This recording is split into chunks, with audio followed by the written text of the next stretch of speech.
Olá, gente, tudo bem? Vamos aí para a nossa atividade desta semana, a página 28, certo? Bom, gente, eu deixei um recadinho para vocês no mural, dizendo que amanhã eu entrarei, disponibilizarei um link para vocês, né? Para vocês entrarem, para a gente tentar fazer uma atividade juntos, ter essa experiência aí que eu acho que é bem válida, tá? Bom, vamos lá. A atividade que nós iremos trabalhar amanhã é essa, a página 28, tá? Do caderno da cidade, saberes e aprendizagens. Na página 28, nós temos a questão 5, que diz o seguinte: em sua opinião, o tratamento dado ao assunto é muito específico, voltado exclusivamente para leitores cientistas, ou é simples, tendo a finalidade de informar e ampliar o repertório dos leitores em geral? Por quê? Então, o que essa pergunta está exigindo de vocês, gente? Para que vocês analisem o texto, tá? O texto Porque Choramos, que está na página 22, 23, 24, 25, 26 dessa apostila, tá?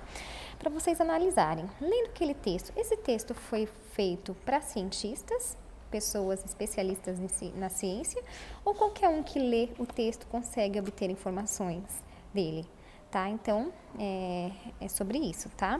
Agora vamos ler aqui. Pelo fato de lidarem com assuntos ligados a diferentes áreas do conhecimento, os textos de divulgação científica frequentemente fazem uso de uma linguagem em que há vocabulário e conceitos indutivos para o raciocínio científico. No entanto, observa-se neles o empenho dos autores em tornar acessíveis ao grande público os vocabulários de ordem acadêmico-científica, ou seja, conceitos específicos do campo das ciências. Observe algumas das estratégias utilizadas por quem escreve artigos científicos que circulam, por exemplo, no meio jornalístico. Então, o que esse texto quis dizer para vocês? Esse texto está querendo dizer o seguinte, que existe o estudo da ciência.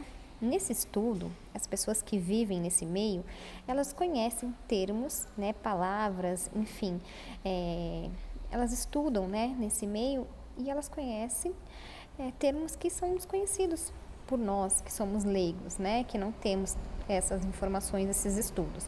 Só que, como eu falei para vocês, a ciência ela precisa ser passada para a população em geral, para a população poder se cuidar, para poder evoluir, enfim, tá? Então, como que essas informações elas são passadas para nós? Através de uma simplificação, certo? Então, o que é simplificação? Torna-se mais simples, tá? Então, como que eles fazem isso? Quais são as estratégias que eles utilizam? Simplificação do conceito científico para facilitar a compreensão do leitor leigo, não especializado, principalmente com o uso de comparações e, às vezes, metáfora. Abreviação da linguagem científica sobre o assunto tratado. Apresenta uma definição principal do tema, seguida de outras referências e, é claro, de outras definições.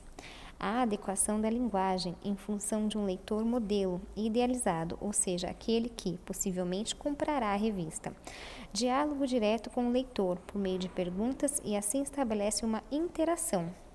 Apresentação de nomes, pessoas que são autoridades ou referências da área para validar a discussão proposta no texto ou parágrafo. Então, perceberam que tem toda uma estratégia aí que eles utilizam para fazer essa simplificação, essa adaptação da ciência para colocar nesses textos de divulgação científica, tudo isso para quê? Para poder atingir o leitor, certo? De forma efetiva.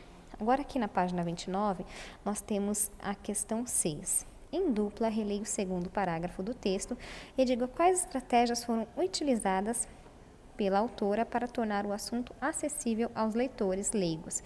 Então, vocês vão ver aí, será que houve uma simplificação da linguagem? Será que houve aí uma adaptação? Vocês vão analisar o segundo parágrafo e vão tentar identificar o que a escritora fez para tornar um texto mais simples para as pessoas que não têm entendimento assim, não tem tanto entendimento assim do assunto, tá? 7. Muitas vezes os cientistas recorrem aos especialistas do assunto abordado para comprovar suas teorias e reforçar a credibilidade da discussão ao futuro leitor. Assim, no texto lido percebemos. E abaixo a gente tem uma tabela aí com 3 colunas com o nome de especialistas que apareceram no texto. Então, vocês vão colocar aí, nesse campo que está em branco, qual que é a especialidade dele, certo? E na pergunta 8, está dizendo assim: por que esses especialistas foram utilizados no texto? Como a especialidade científica de cada um deles colabora ao mesmo tempo para a manutenção temática e para a construção da autoridade discursiva do texto. Em dupla, discuta com um colega e registre sua resposta nas linhas abaixo, tá? Então, gente, ó, vou pedir para vocês, quem puder entrar amanhã, para a gente discutir essa atividade ou, se for o caso, fazer juntos, tá bom? Um beijo para vocês e até mais.